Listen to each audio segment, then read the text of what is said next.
Coba jelaskan secara logika, menggambarkan tentang Allah itu secara logika itu Bang. Itu dulu pertamanya itu. Nanti kan kita bisa berkembang diskusinya ya. Iya. Oke, baik. Jadi kalau di dalam Islam itu Bang, ketika berbicara mengenai Tuhan, tidak ada kekuatan di atas muka bumi ini, alat atau apapun itu, yang bisa kemudian meneropong semisal mikroskop untuk melihat wujud daripada pencipta langit dan bumi. Nggak ada. Karena kenapa? Karena kenapa? Tuhan itu adalah absolut, entitas absolut yang tunggal.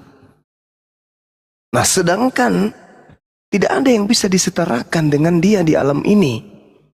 Jadi kita tidak bisa kemudian memanifestasikan Tuhan itu dengan objek yang bisa kita dengar, yang bisa kita lihat. Tuhan hanya bisa dirasakan keberadaannya. Contoh, ketika kemudian kita tidur nyenyak, tidak ada kemudian orang yang berfungsi akalnya, di mana akal itu adalah serpihan cahaya dari Tuhan, dalam keadaan sehat walafiat, tidak terbangun ketika dia ingin buang air besar.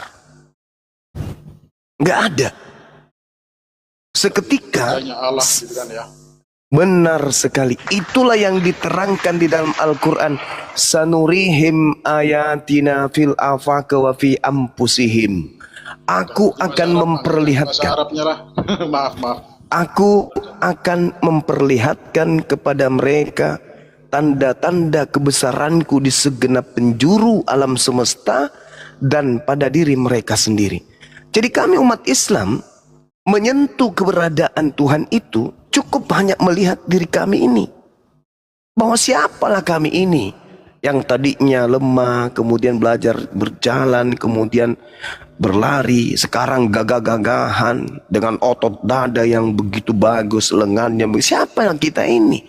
Bahkan untuk sekedar mengenal roh kita saja, yang kita temani tidur, kita temani duduk, kita temani baring, bahkan selama kita tercipta jadi manusia, antara jasad kita dan roh kita tidak pernah berpisah. Tapi sayangnya nih, sekali lagi, sayangnya roh yang ada pada diri kita pun kita tidak kenali. Ayo, siapa yang pernah mengenal rohnya? Siapa yang pernah mengenal kekuatan esensi yang muncul pada dirinya sehingga tangannya bisa bergoyang, mulutnya bisa berbunyi? Siapa yang bisa mengenal itu? Tak ada. Lalu bagaimana mungkin kita bisa mengenal yang maha dahsyat? Cukup dengan mengetahui apa yang tertoreh kemudian di akal kita, bahwa pencipta langit dan bumi dengan menciptakan kita, dengan menciptakan keberadaan kita, itu bukti bahwa Tuhan itu ada. Itulah Allah.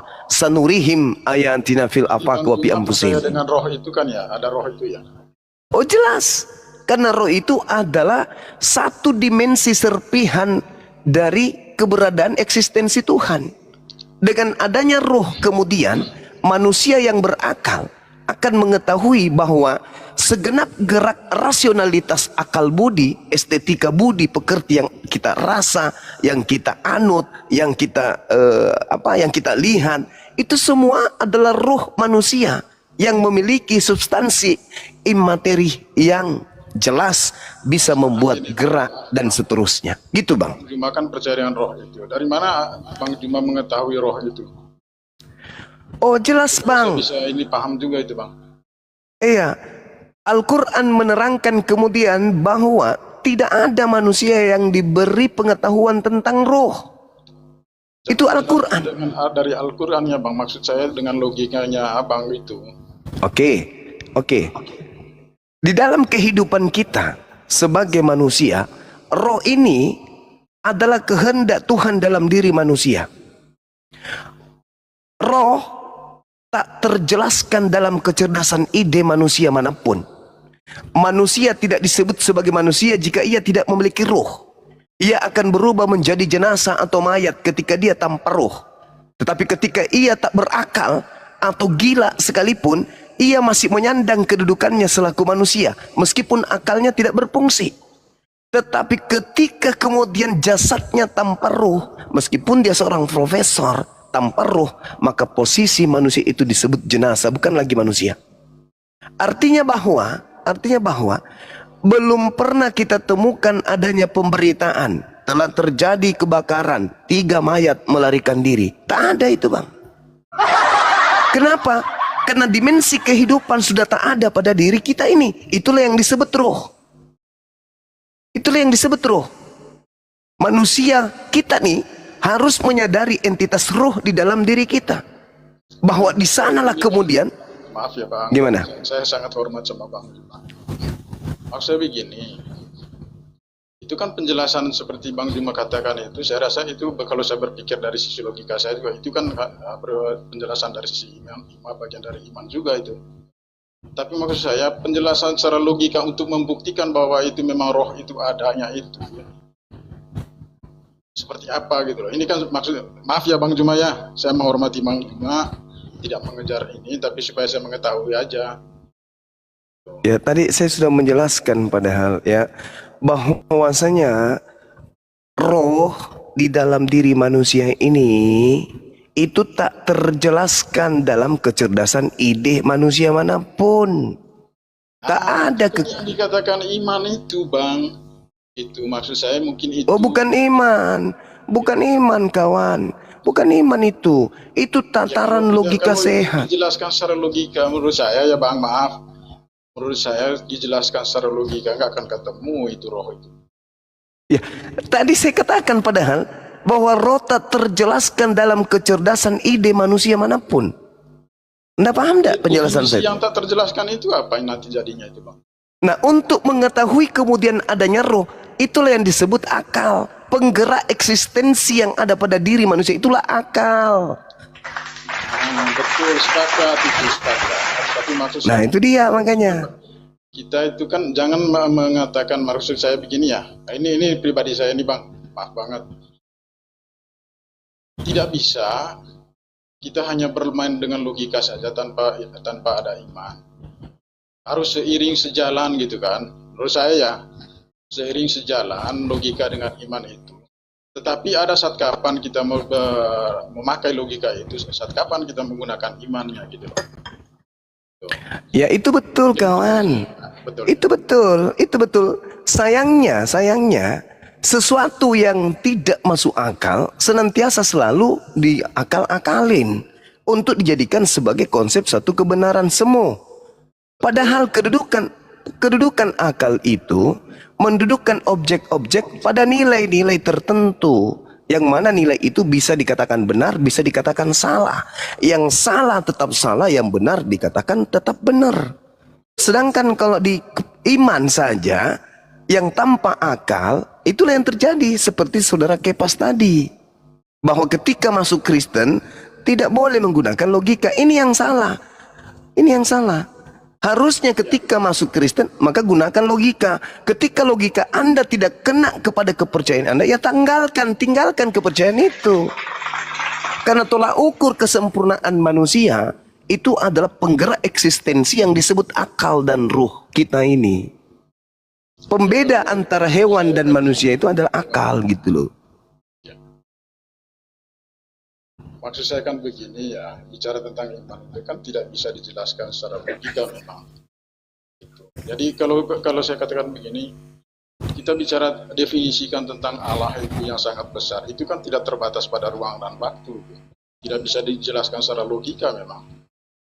Gitu. Tetapi setelah kita mengimani itu, ya logika itulah yang dipakai. Itu menurut saya keyakinan saya di Katolik ya Bang ya. Jadi ya, tapi diskusi ini sangat menarik Bang, betul, saya tertarik banget diskusi ini ya. Ya walaupun pemahaman saya dalam penafsiran kitab suci saya nggak paham Pak, saya nggak hafal. Di Katolik itu tidak terlalu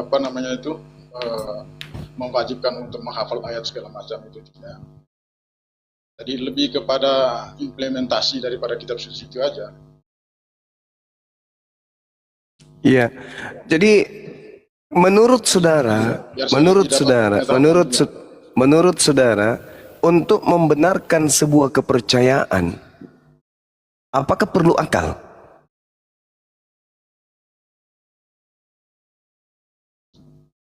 Untuk membenarkan sebuah kepercayaan, ketika saya sudah percaya, Akal nggak berfungsi, hah? maka akal dimatikan. Oh enggak, Nah, itulah yang saya tanya. Untuk kemudian mengetahui iman itu benar atau tidak, apakah akal dibutuhkan? akal kita dibutuhkan itu setelah kita mengimani itu, Bang. Itu menurut saya. Maaf saya bicaranya tidak mengerti. Bagaimana mungkin? Bagaimana mungkin bisa seperti itu? Kalau misalnya ada orang percaya bahwasanya bara api itu dingin, apakah itu boleh dicerna dengan akal atau hanya diimani saja? Oh, kalau analoginya begitu ya, Bang. Ini kita diskusi. Kalau analoginya begitu, misalnya bara api itu, saya harus tahu dulu. Saya harus tahu dulu. Begitu saya pegang, oh ternyata logika saya bermain. Oh ini panas, oh ini dingin, oh ini tidak terlalu panas. Lalu bagaimana dengan kepercayaan yang orang mengatakan bara api itu dingin? Setelah dia menyentuhnya, harus dia rubah. Setelah dia menyentuhnya, logikanya baru berjalan itu. Berarti dia harus menanggalkan kepercayaannya bahwa bara api itu dingin, betul? Oh, bukan menanggalkan kepercayaannya. Saya harus tahu dulu di dalamnya itu, menyentuhnya dulu. Saya harus memegang dulu bara api itu. Nah, logika saya bermain di situ. Enggak. Apakah kalau misalnya ini memang panas, maka tangan saya akan pulang. Gitu. Kan tapi ada orang masih bisa saya pegang, maka tangan saya mungkin tidak terlalu mundur begitu kan gitu. Hanya orang-orang misalnya gini Bang.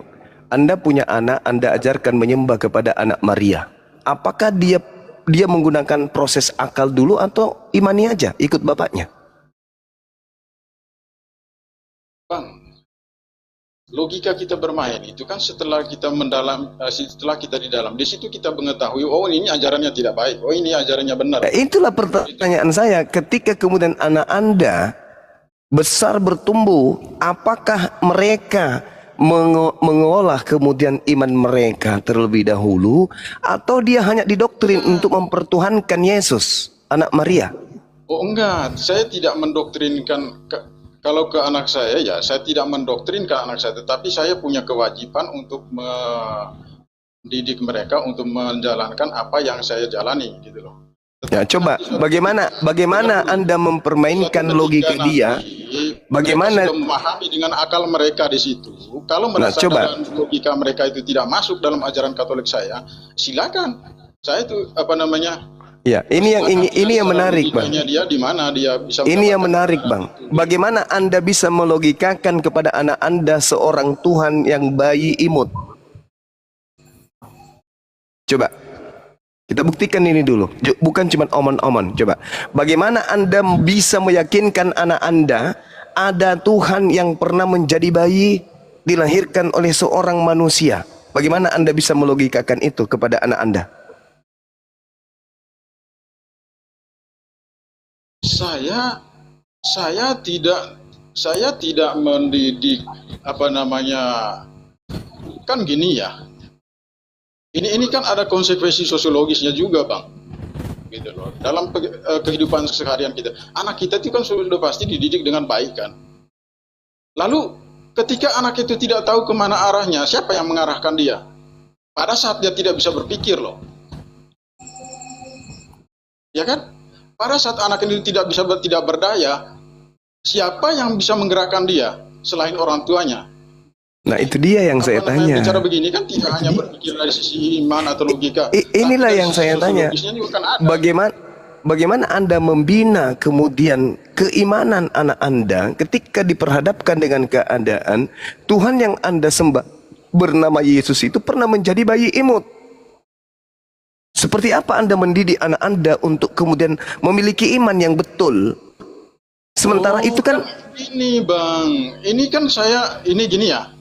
anak baru lahir. Saya membesarkan dia, mendidik dia.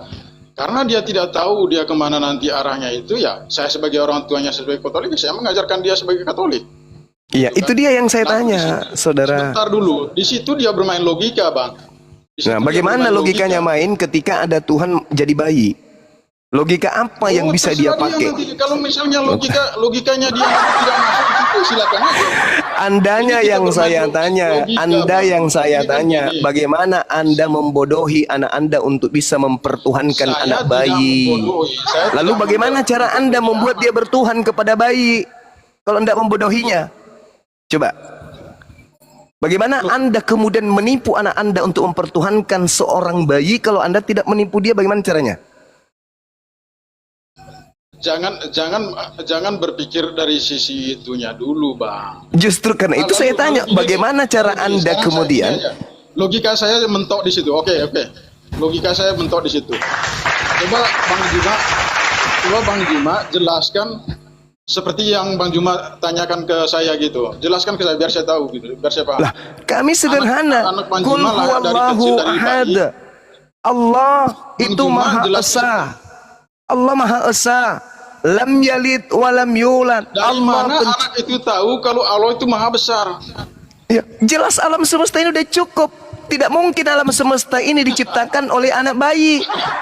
Ayo. Makanya itu, Ayo. Bang, itu logika. Makanya apa? Bermain di situ, betul itu. Ya makanya apa? Tapi Saya kan, mengajarkan anak saya, alam semesta ini nak diciptakan oleh hakikat yang maha besar. Masuk akal nggak? Masuk akal nggak? Masuk akal. Sementara Anda mengajarkan anak Anda, alam semesta ini diciptakan anak bayi. Percaya nggak gitu loh anak Anda? Oh percaya dong. Sekarang saya tanya kepada saudara, masuk akal tidak? Masuk akal kagak? Kalau Tuhan, kalau pencipta alam semesta ini adalah maha besar, masuk akal nggak? Masuk akal. Masuk akal nggak kalau pencipta alam semesta ini anak bayi? Nggak masuk akal. Logikanya Bang Juma, saya mengikuti. Allah Maha Besar. Yes. Ya kan? Bagaimana cara Bang Juma membuktikan Allah itu Maha Besar? Logika Bang Ya Juma. alam semesta ini. Alam semesta ini buktinya. Alam semesta ini buktinya. Siapa yang mampu menciptakan bumi ini? Ini baru bumi loh. Ini baru bumi. Siapa yang mampu menciptakan? Ayo, siapa yang mampu menciptakan alam semesta ini kalau bukan hakikat yang maha dahsyat, yang maha kuat, yang maha perkasa, yang maha besar? Itulah imannya, Bang. Masuk akal nggak itu? Masuk akal tidak, Paman? Masuk akal nggak? Masuk akal nggak? Aduh apa? Masuk akal nggak? Gue tanya dulu saudara, kejujuranmu dulu kawan. Kejujuranmu dulu, saya minta kejujuranmu dulu saudara. Masuk akal tidak alam semesta yang begitu dahsyat ini diciptakan oleh hakikat yang maha besar? Masuk akal nggak? Masuk akal. Masuk akal nggak kemudian alam semesta yang diciptakan oleh bayi imut? Itulah yang saya katakan kawan. Anda ketika bernarasi tentang bara api, oh saya pegang dulu, nenek lu kiper. Tak ada konsep itu di Kristen. Di Kristen itu imani aja bara api itu dingin. Imani aja Yesus si bayi inilah pencipta alam semesta. Itu yang ada. Makanya Kepas itu lebih jujur daripada Anda. Kepas jauh lebih jujur bahwa dalam Kristen tidak boleh pakai akal dalam beriman. Kristen itu cukup imani aja. Datang Anda gengsi-gengsian, padahal ujung-ujungnya ke situ juga. Malu, lebih bagus kayak Kepas, malu di awal daripada kayak Anda, malunya di belakang. Kan gitu kawan. Jadi kesimpulan saya di dalam Kristen tidak boleh pakai akal. Kalau masih mau jadi Kristen, jangan pakai akal. Itu kata Kepas, dan saya katakan itu betul. Karena tidak mungkin Kristen ini konsepnya rasional, nggak mungkin. Bagaimana mungkin bisa rasional? Tuhan pencipta langit dan bumi jadi bayi.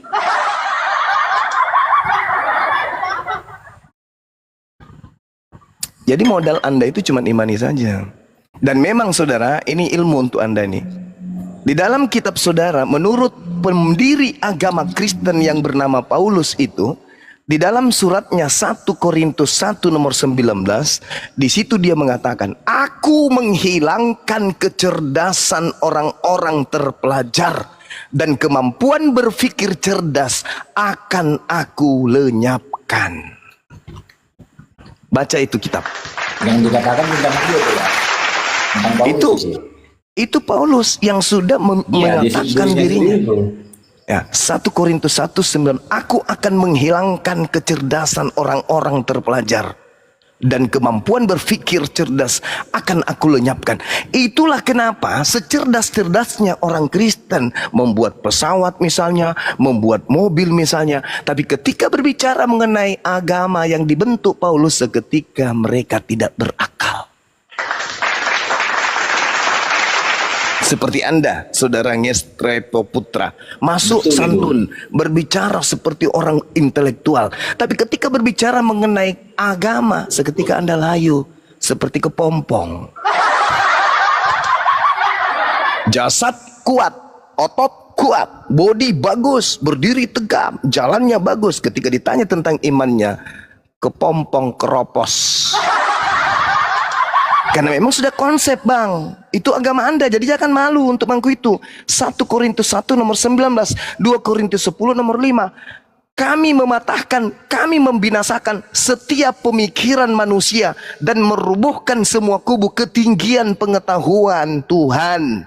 Jadi pengetahuan Tuhan itu dirubuhkan oleh Paulus sehingga dia menggiring manusia. Cukup percaya kepada Yesus saja. Itu oleh-oleh buat saudara untuk belajar lebih giat lagi. Saya kira begitu.